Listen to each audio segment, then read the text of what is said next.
Happy Friday mga kapala. Muli ko pong pinapakita sa inyo ang ginagawa ng ating dalawang kasamang vlogger.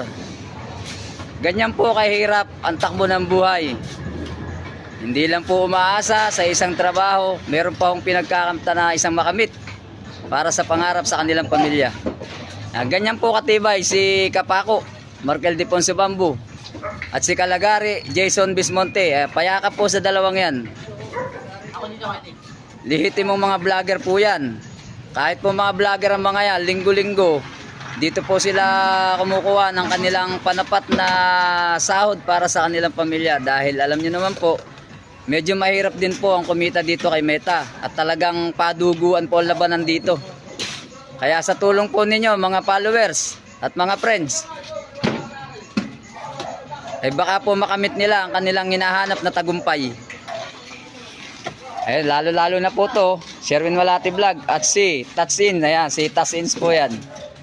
Page po yan, yung mga naglalaro ng ML dyan. Ayan, yung mga magpapabuhat.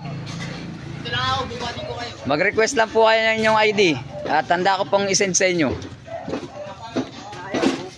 Ayun lang mga kapala. Pasupport po sa mga pangalan na binanggit ko. Followers and friends. Thank you.